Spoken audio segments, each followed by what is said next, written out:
nosotros somos el equipo número 3 y pues está compuesto por su servidor, Andrés García Limón, por Rafael Salvador Hernández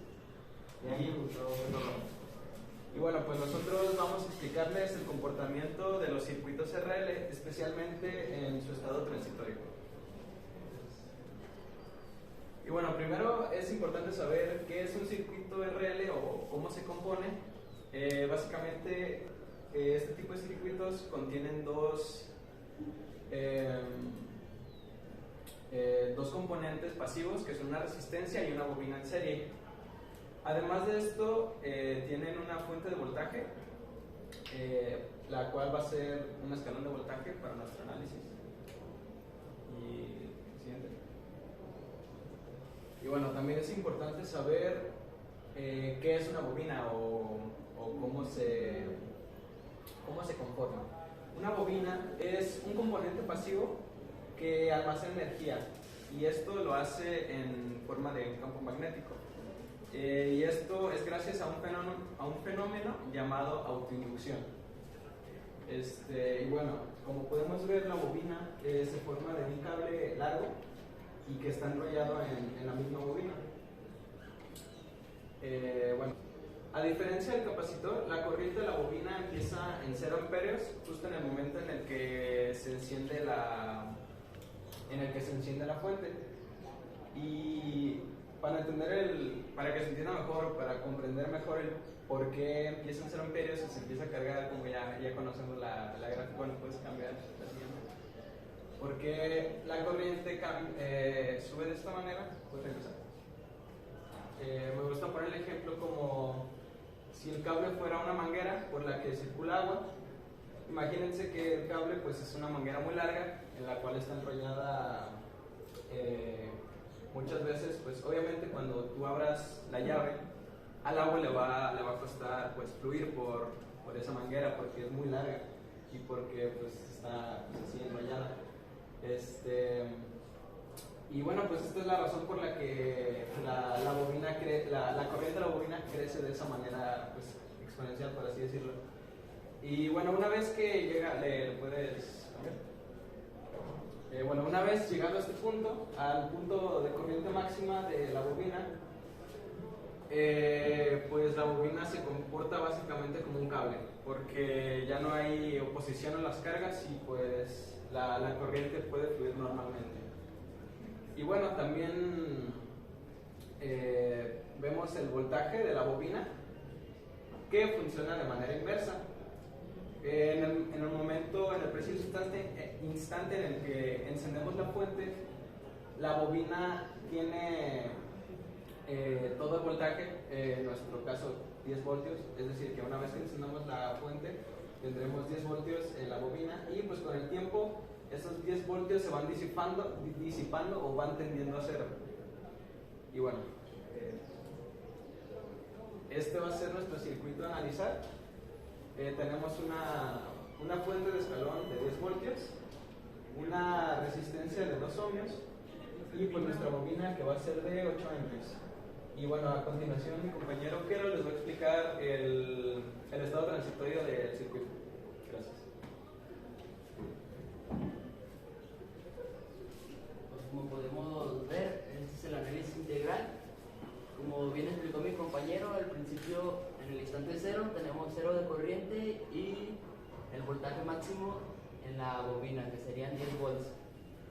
Utilizando la fórmula integral, podemos ver que en el instante de tiempo 1 sería la fórmula de 1 sobre la inductancia por la integral del voltaje por el diferencial de tiempo. En este caso, la inductancia sería 8 y como lo vamos a medir en el instante de tiempo 1, nomás vamos a sumar los voltajes de 0 a 1. Tenemos aquí el resultado que nos da 1.25 amperes para el instante de tiempo 1. Ya con los 1.25 amperes podemos, por ley de Ohm, sacar el voltaje de la resistencia, que sería resistencia por corriente.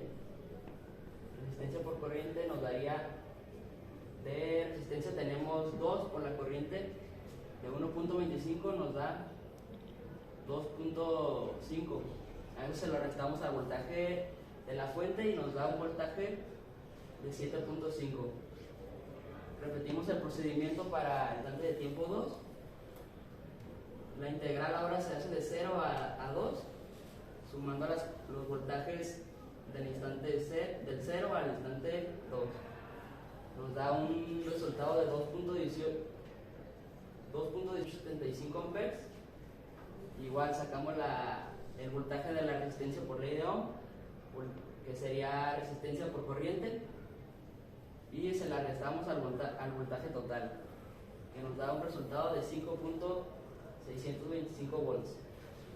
Aquí lo podemos comprobar con una tabla que hicimos en Excel ya con funciones, y precisamente en el instante 0 tenemos 0 de corriente y 10 de voltaje. En el instante 1 de tiempo tenemos 1.25 de amperes de corriente y 7.5 de voltaje.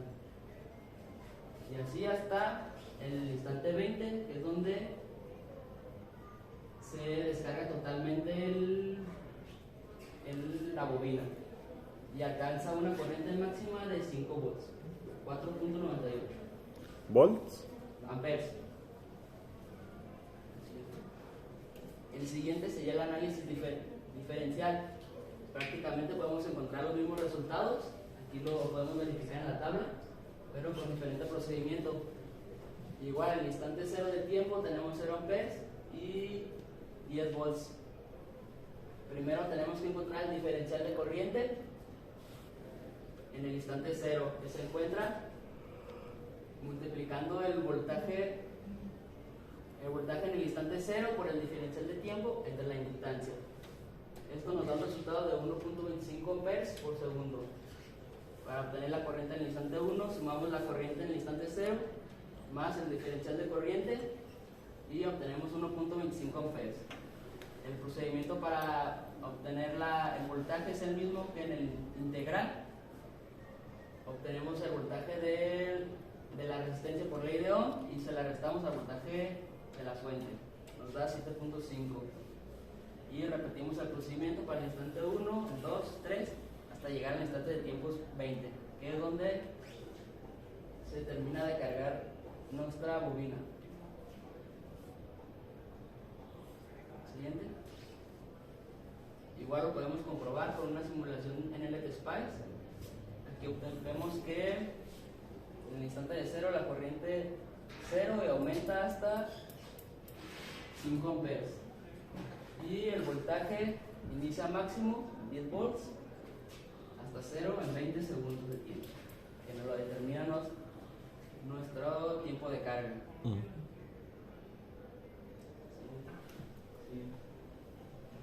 Y bueno, compañeros, yo además de lo que estamos hablando del análisis integral y diferencial, yo les voy a explicar una aplicación de estos circuitos RL.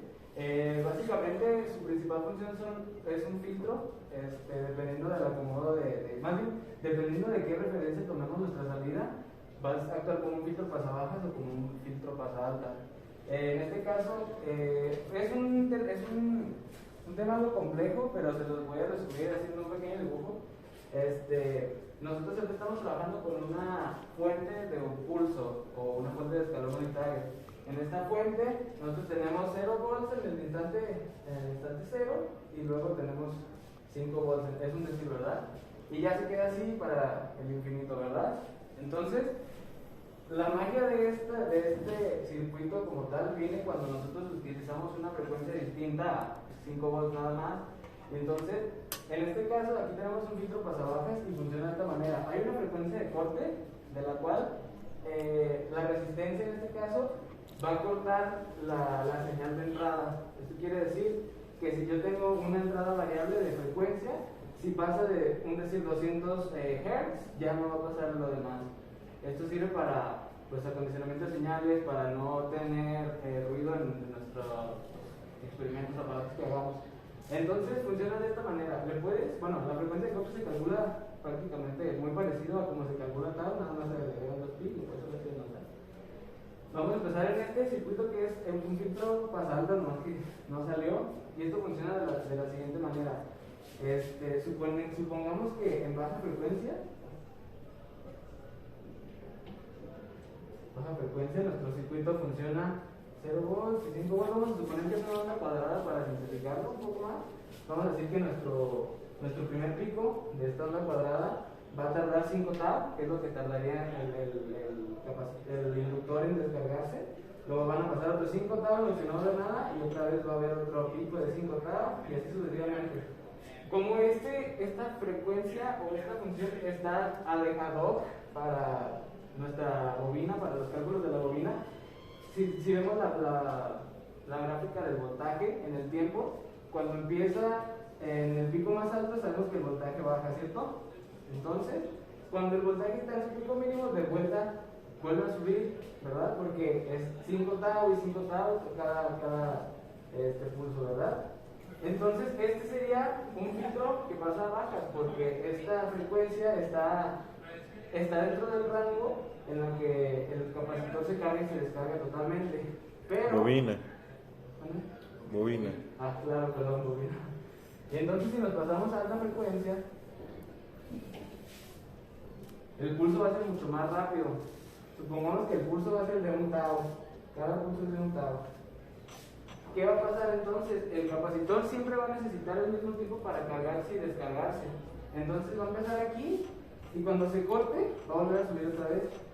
Luego otra vez va a bajar, luego se va a volver a cortar. Entonces aquí vemos una fluctuación en el voltaje, vemos que se atenúa la señal. ¿Por qué? Porque aquí no está entrando los 5 volts. El capacitor, el inductor, si nosotros lo medimos con esta polaridad, no va a tener 5 volts porque la señal está siendo atenuada por la frecuencia, ¿verdad? Entonces, como sabemos que esto es un divisor de extensión, lo que va a pasar es que el voltaje restante, como lo habíamos visto en clases pasadas, lo vamos a tener en la resistencia. Y entonces por eso es que el filtro pasa altas es igual los mismos componentes, nada más tomando la salida el inductor, y en el otro se toma como salida la resistencia. Viene del mismo procedimiento y pues es prácticamente lo que vamos a ver en este curso. ¿Alguna duda al respecto? ¿Todo bien? ¿Preguntas? Tenemos la referencia. ¿Por qué la frecuencia de corte está en menos 3 decibeles? Híjole, la verdad es que... Ok. Bien.